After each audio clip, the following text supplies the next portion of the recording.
sing to the jacket. We're gonna sing to the jacket. Empty suit waiting next to me. Concert. Bonus points for We're dance. gonna be so sarcastic. And Gabby can just dance it out.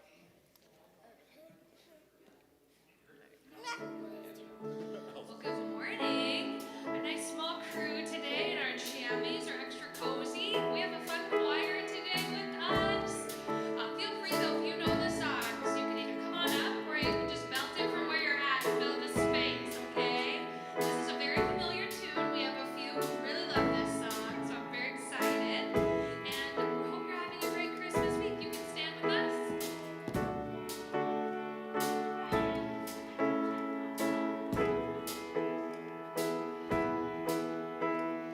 Come gather round the mystery of love in our broken history, where grace heals the fault lines in me, time and time again.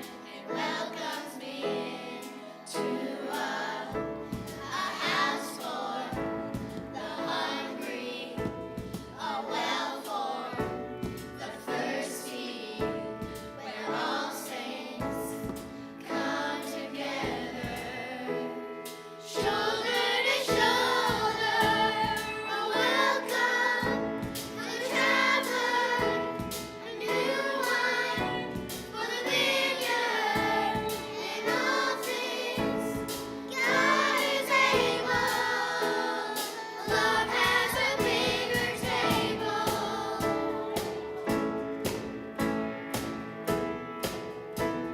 Sing, show me. Show me who is my neighbor, the Christ hidden in the beggar. 'Cause love doesn't need a stranger, love calls them friends and welcomes them into a house for the hungry, a well for the thirsty, where all saints come together, shoulder to shoulder, a welcome for the traveler, a new wine for the vineyard. In all things, God is able. Love has a bigger table.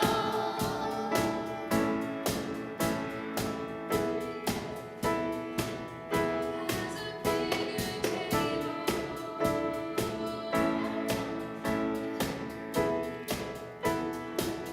Sing, there's an empty seat. There's an empty seat waiting next to me. We gotta make some room for each other. Let my enemy be my family. Fill my cup till it's running over. There's an empty seat waiting next to me. We gotta make some room for each other. Let my enemy be my family. Fill my cup till it's running over.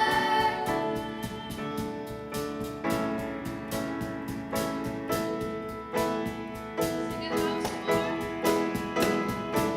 A house for the hungry, a well for the thirsty, where all saints come together, shoulder to shoulder, a welcome for the traveler, a new wine for the vineyard. In all things, God is able. Love has a bigger table.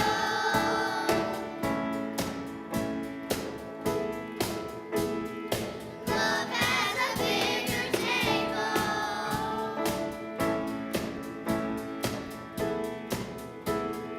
Love has a bigger table.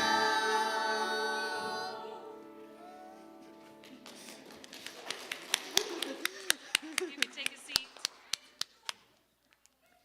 Good morning.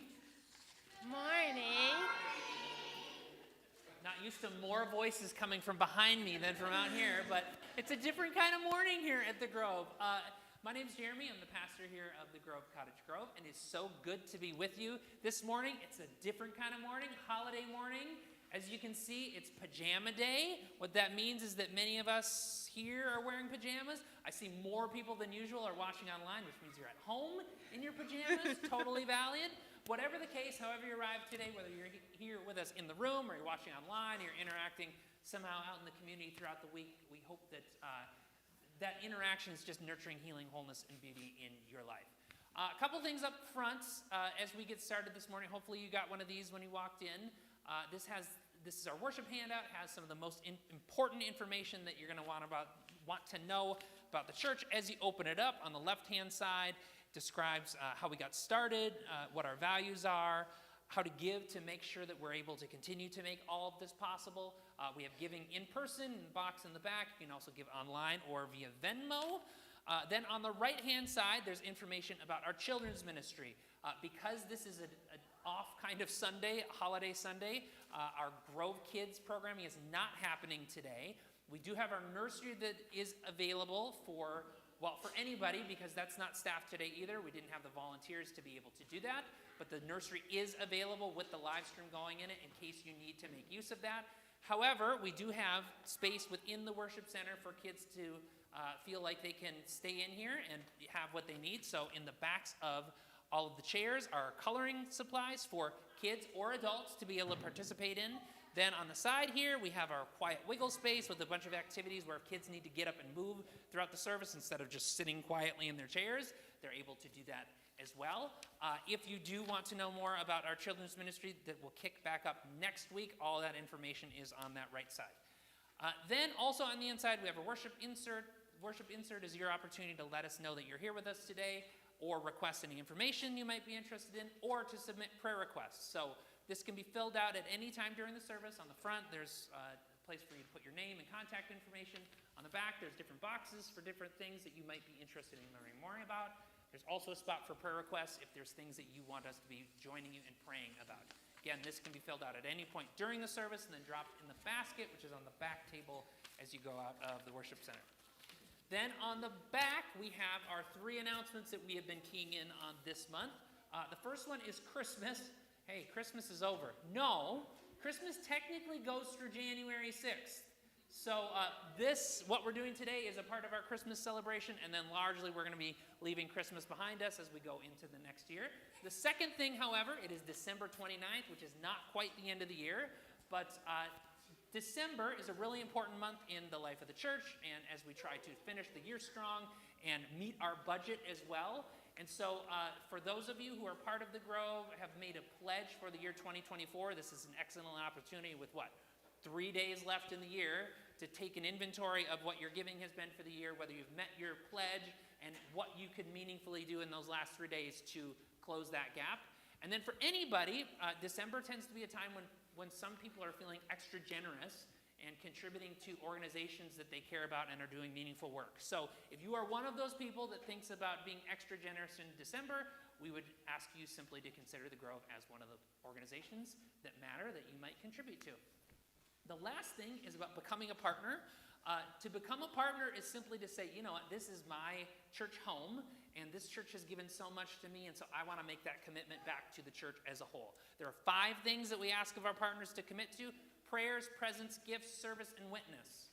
I won't go into what all of those mean. If you are curious about what those things mean, you can scan that QR code, go on the website to be able to read more about what we mean by each of those 5 words, or you can fill out the worship insert and on the back check becoming a partner and drop it in the offering basket, and we will follow up with you later. Well, not later in the service. We'll follow up with you later this week. Okay, I believe that's it for announcements. So with that, even and especially with our small group, we're going to have some forced interaction, folks. Woohoo!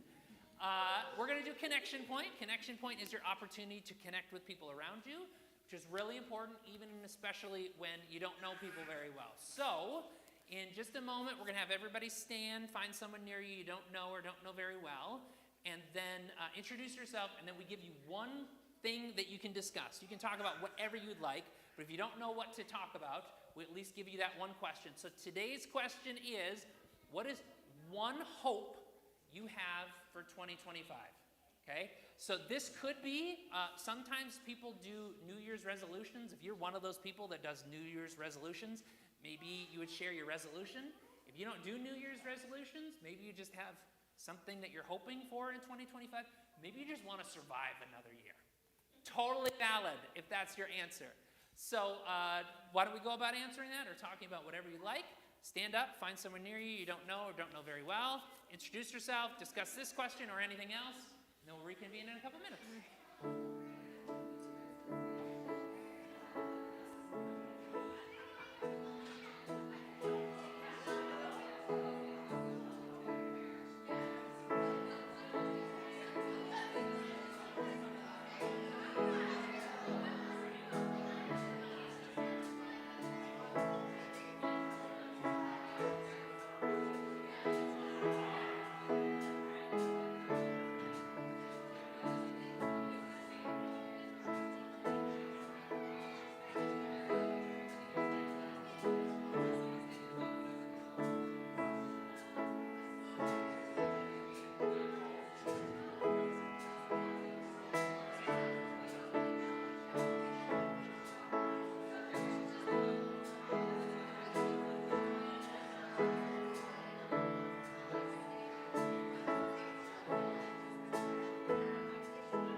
same as us, and as we head into that, it's a big message that I try to bring along for myself, is just that peace and understanding. So we have a choir piece we'll do. It's an old hymn, Let There Be Peace on Earth, so you probably know it.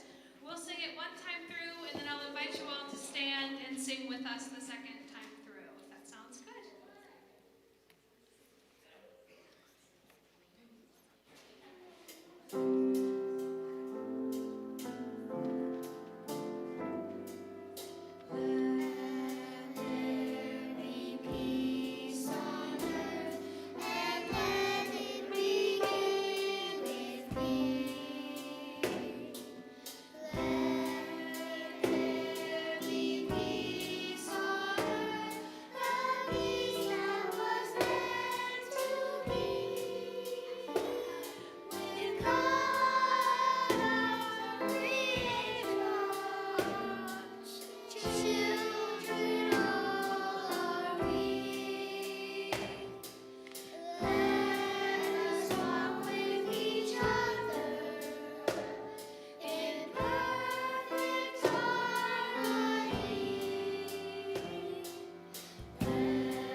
Would you stand as we sing one more time?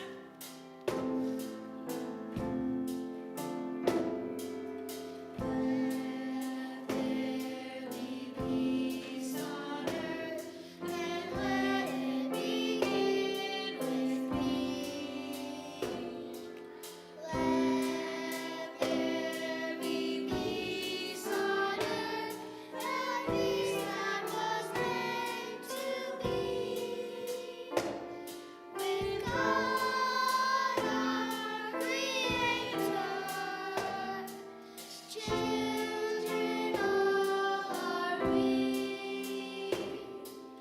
Let us walk with each other in perfect harmony.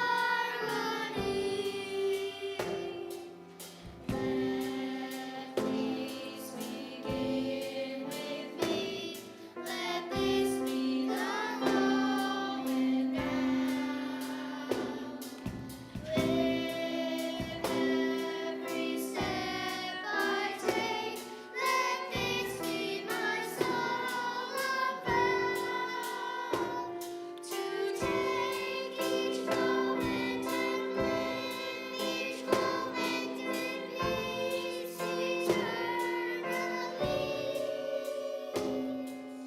Let there be peace on earth, and let it begin with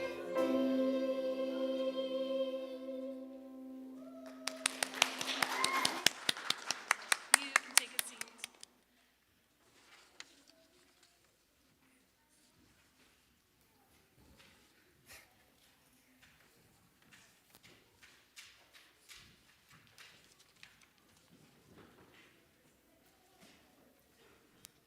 Thank you again, choir. You sound so beautiful.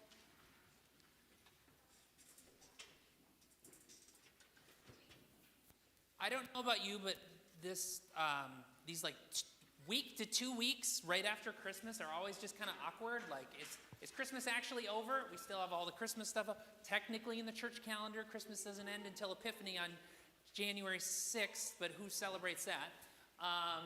And we still have kids at home, and like we're about to leave today to go have another family Christmas. It's just like this awkward in between time. And so as a church, we said, you know, this is a little bit of an awkward in between time for us as well. So we decided that we're doing rather than doing a full-fledged new series, to end the year and then start the next year. For the next 3 weeks, we are just doing a 3-week mini-series, which we're calling Favorite Things. I did not make Andrea sing this song, but I just had to put that image up there because that's what I thought of when I thought of favorite things. So it is as simple as we are, for the next 3 weeks, the person who's preaching is choosing one of their favorite things about the Bible or faith or whatever. So next week, we get to have Pastor Kelly, who's primarily at our Woodbury location. She's coming to talk about John 3:16, if you're familiar with this verse at all. I'm assuming you all are familiar with it in some capacity. So she'll be preaching on that next week. And then today, I'm preaching on something entirely different that just happens to be one of my favorite things. And one of my favorite things in faith in the Bible specifically is the Hebrew prophets. Woohoo! Everybody excited about the Hebrew prophets? So I'm going to start today talking specifically about one Hebrew prophet named Elisha, and one of my favorite stories about one of the prophets. So this comes from 2 Kings 2, 23 through 25. He, being Elisha, went up from there to Bethel. As he was traveling up the road, some young boys came out of the city and made fun of him, saying, "Go on up, Baldy. Go on up, Baldy." When he turned around and saw them, he called God's judgment down on them. 2 female bears came out of the woods and ripped 42 of the boys to pieces. The end. So children, you're in the room today. You're in the room today. Theo, I heard you say, "Go up, Baldy." The message from today is, if you make fun of bald people, you will endure the wrath of God. This is not the story we're going to talk about today. However, it is one of my favorite, super weird stories from the Bible, and of course, it's very fitting as well. But we are going to talk about Hebrew prophets, and one Hebrew prophet in specifically, but not Elisha. We're going to talk about a different one. I'll get to the different one in just a couple minutes. But the Hebrew prophets, if you were unfamiliar with them, the Hebrew prophets were these public truth tellers who were sent to the nation, the people of Israel, back in what we call either the Hebrew Scriptures or the Old Testament. It's often called both of those things. And it happens to be some of the most relevant and most important literature that I think that we can immerse ourselves in. Because what they had to say, what these public truth tellers had to say, is they were trying to convince the people who considered themselves the people of God that they needed to take this whole following God seriously, and they needed to figure out what it meant to live into God's dream for the world, both in their personal and political realities. And for the people of God, as they were known at that time, the ancient people of Israel, they had been a part of a kingdom that brought out of slavery to this land that was going to be their own, going to be their home. It's going to be a kingdom that lasted forever, and there was going to be this dynasty under this King David. The dynasty was going to last forever as well. And then, a couple hundred years later, the kingdom completely splits into two. And then both kingdoms get wiped off the map. They both get brought into exile. And that dynasty gets cut off and never reestablished. And so, with that in mind, some of the questions that are asked in the Hebrew prophets are maybe questions that you have asked as well. So, if you have ever questioned why bad things were happening, wondered why evil so often wins, felt as if God is distant or even absent, reflected on your experiences and thought the Bible was full of empty, made-up promises, and looked around and wondered what is happening and what has heaven to do with it, then the prophets have something to say to you. That last question specifically, what is happening and what has heaven to do with it, is one of the main questions that the Hebrew prophets ask. And is especially one of the main questions that's asked by one of the prophets who we're going to dig into today, named Joel. Now, one of the things that I like to say when you're reading any piece of literature, but especially the Bible, is you need to know who's writing this and when they're writing it, because understanding the context helps you to understand what's actually going on. So we've got this book that's in the Hebrew Old Testament, written by and about this guy named Joel. Who was Joel? We have no idea. So there's a little indication, there's like this line in the scriptures that say that Joel was the son of Pethuel, but we don't know who that is either. So like we actually have no idea who Joel is. There's like no indication other than this book of who Joel is. Then there's also the question of when is Joel writing all this down? We also have no idea. Scholars think that it was written sometime between the 8th century and the 4th century BCE, which is a big gap in time. And a lot of things can happen in 400 years, right? Even though we don't know those things, though, we do know some things, and it still tells this book, Joel, still tells a really compelling story about the things that were happening in the nation of Israel, and specifically the southern kingdom of Judah. So these were people who considered themselves to be God's people. Put that in quotes. These were God's people who were living in God's country, and they were apparently under God's protection. If they were God's people living in God's country under God's protection, then what possibly could go wrong? Apparently a lot could go wrong. And as the story goes, as Joel begins the story, Joel tells this story about a famine of epic proportions. Now, apparently this is such a strong famine that we are talking about it some 2,500, 2,800 years later. And he goes into detail about what happened with this famine, what the results were. There was no wine. There was no food. There was no wine. There was no water. There was no wine. There's no industry. And there was no wine. I know. And Joel says it over and over again. Like, the wine is gone. And so the question is, if you've seen Pirates of the Caribbean, why is all the wine gone? It says rum up there. We've got kids who can read, which makes things problematic sometimes. So Pirates of the Caribbean is why is all the rum gone? And Joel is presenting the question, why is all the wine gone? Well, if you know anything about the ancient world, which you may or may not know, wine was symbolic of something else. It wasn't just this drink. Wine was symbolic of God's blessing. And it was a cause for celebration. It was something that you celebrated, but it was also a cause for celebration because you were blessed. And so when wine runs out, when there's no wine, it means that God's blessings run out and that there's no reason for celebration. And so as Joel begins his story and he's describing what's happening with the southern kingdom of Judah, which is about to go into exile and which is experiencing this famine, there's this question of, yes, what is happening and what has heaven to do with it, but also, why is the wine gone? And there's several different answers that he kind of like lays out. These are potential answers for why the wine's gone and why things are going as they are. First of all, he says there's a bunch of locusts. This is terrifying to me. Like, I run sometimes in the summer and there's grasshoppers. Like, it's awful. Well, apparently there was this plague of locusts. And it's possible that why is the wine gone? Well, there's a plague of locusts that comes into town, and the locusts ate and destroyed everything. And so the answer to that question, why is the wine gone? Why are things going this way? What is having to do with it? Is, well, there's a natural disaster. And we're living in a fallen world that's starting to come undone, and this is a result of that. So that's one potential answer. There is another second potential answer, however. Joel, in this first chapter, starts talking about armies.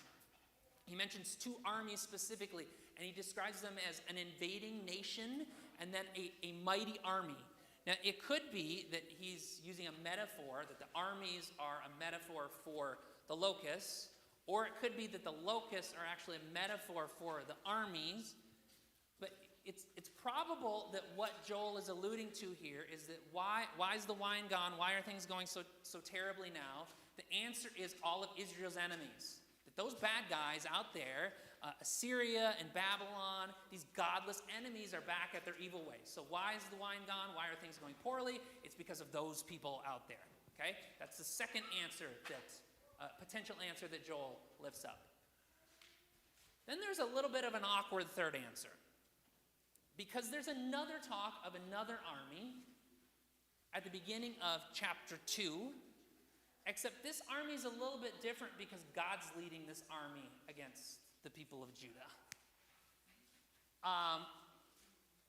Which is a little bit awkward, because why would, if these are God's people living in God's land with God's protection, why would God be leading an army against them?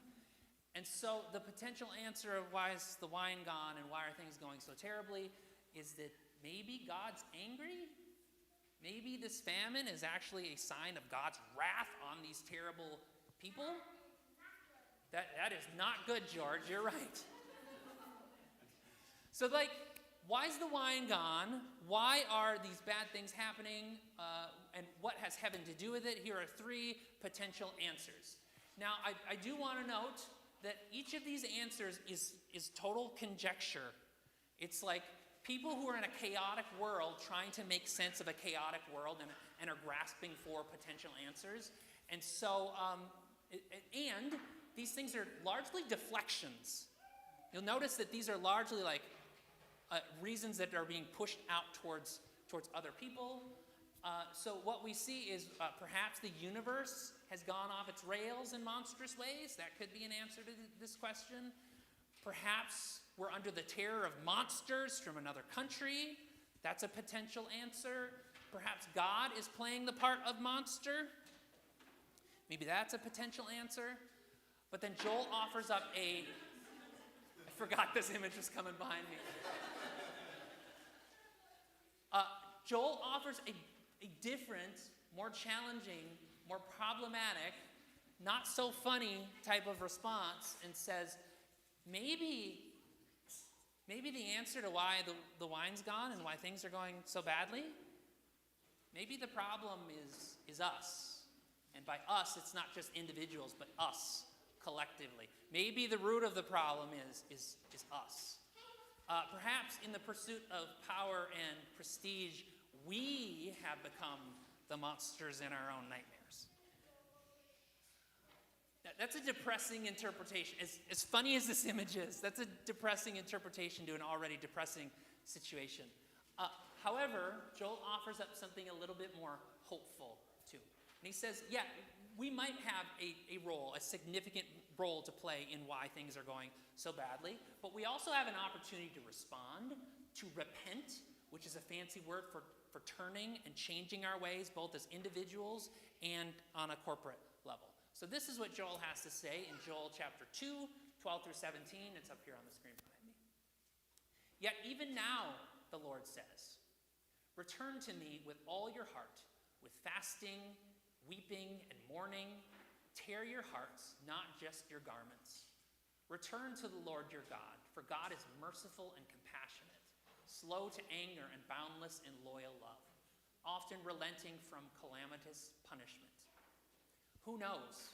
Perhaps God will be compassionate and grant a reprieve, to leave blessing in his wake, a meal offering and a drink offering for you to offer to the Lord your God. Blow the trumpet in Zion, announce a holy fast, proclaim a sacred assembly, gather the people, sanctify an assembly, gather the elders, gather the children and the nursing infants.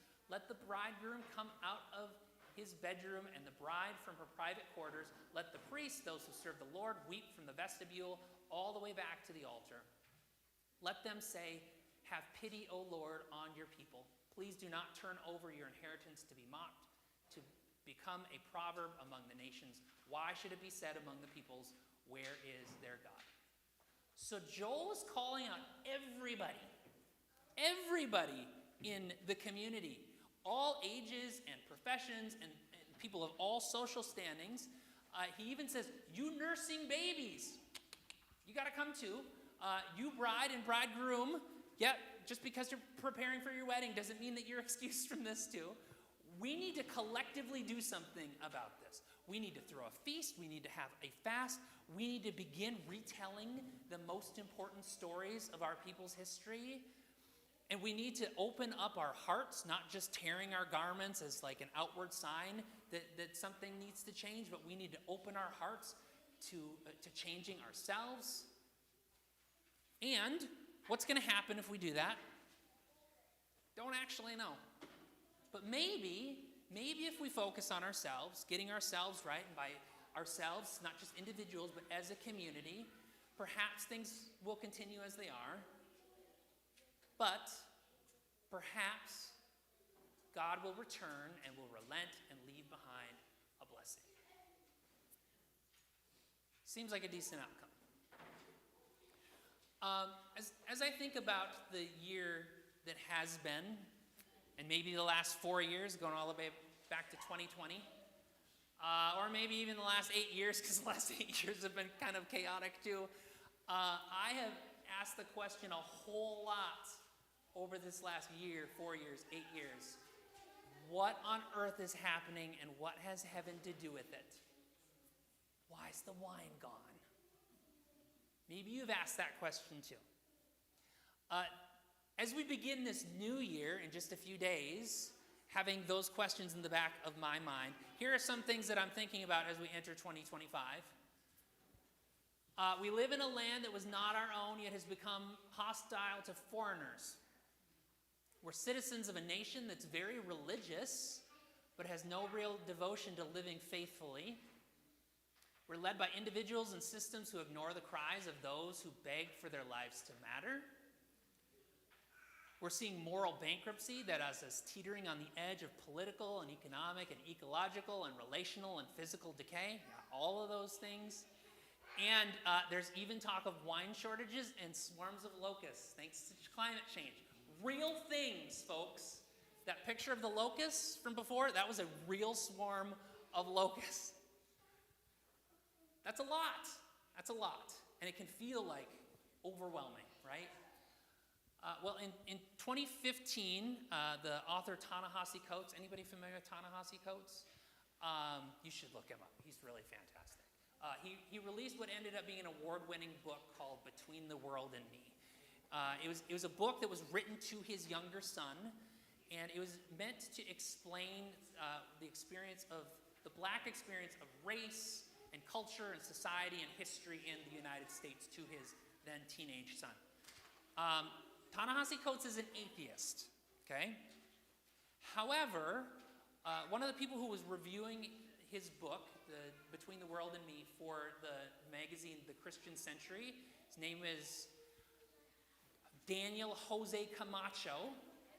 So, reviewing this book by an atheist for a Christian magazine, here's what Daniel Jose Camacho had to say. Many Christians in the United States have calibrated their God and their faith to the myth of the American dream. We have confused tragedy with providence, conquest with destiny, human-made policies with natural law. Although the Bible repeatedly says that liberation requires memory of bondage and torture, the American dream simply shrugs and asserts that America focuses on the future and transcends old sins. So when Coates writes that America understands itself as God's handiwork, but the black body is the clearest evidence that America is the work of men, it is good news. If God is not the author of American nightmares, then people are. And if people are, then people can, in principle, bring about change. So from thousands of years ago, and half a world away, the Hebrew prophet Joel reminds us that even when things seem out of control, there is something that we can control. And it's how we respond to what's going on in the world. With so many unknowns and so little in our control, who better to be those public truth tellers to say that a different world is possible than us? So when you ask the questions that we talked about before, or when you have other people ask those questions, looking at the world as it is and say, why is the wine gone? What is happening and what does heaven have to do with it? May we be prepared to respond with a more compelling story. May we tear our clothes, sure, but may we also open our hearts to something new and different. May we join in a lament that for the things that brought the chaos, but also participate in the potential restoration. And may we point people to a God who is not throwing down lightning bolts, but a God who is gracious and compassionate, slow to anger, and abounding in love. May that be so. Would you stand?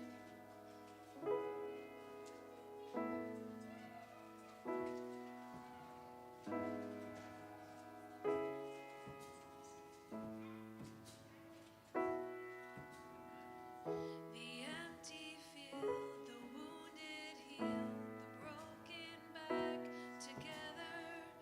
The poor are blessed, the weary rest. We will dance forever.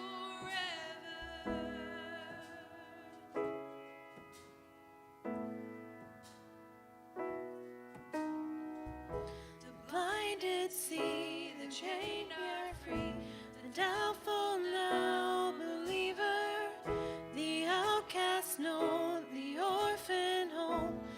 You are my Redeemer. Behold, behold, behold what love can do. Behold, behold, He's making all things new.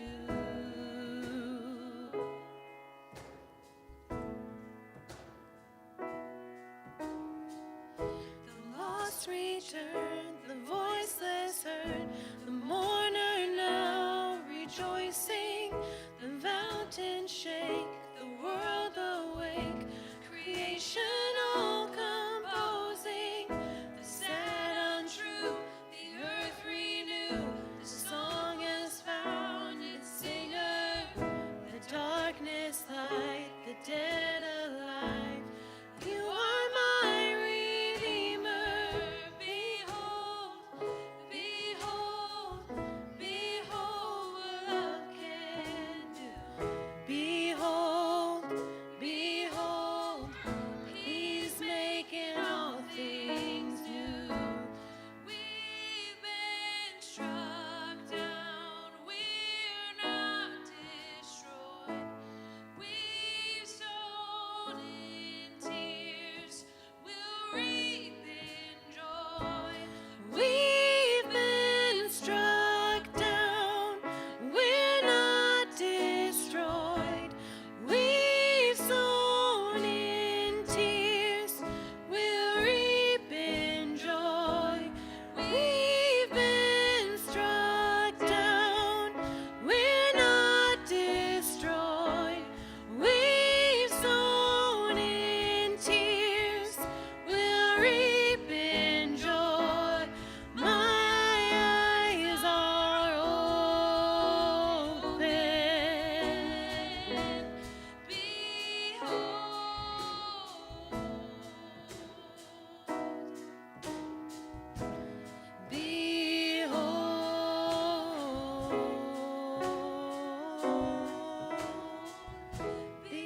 Behold, behold, behold what love can do.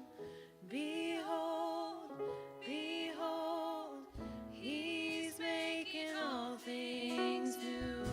Behold, behold, behold what love can do. Behold, behold, He's making all things new. He's making all things new. He's making all things new.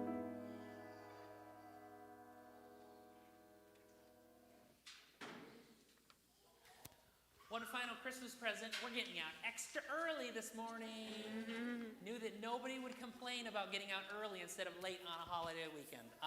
So good to be with you this morning. I hope that this has contributed meaningfully to your day and hopefully to the last 3 days of the year. You're already standing, and so I'll have you extend your hands to receive this blessing as we go, not only out from here, but into this next year. May we even now turn to God with all our hearts, with fasting, with weeping and mourning. May we open our hearts, not just tearing our garments, for God is merciful, compassionate, compassionate, slow to anger, and boundless in loyalty.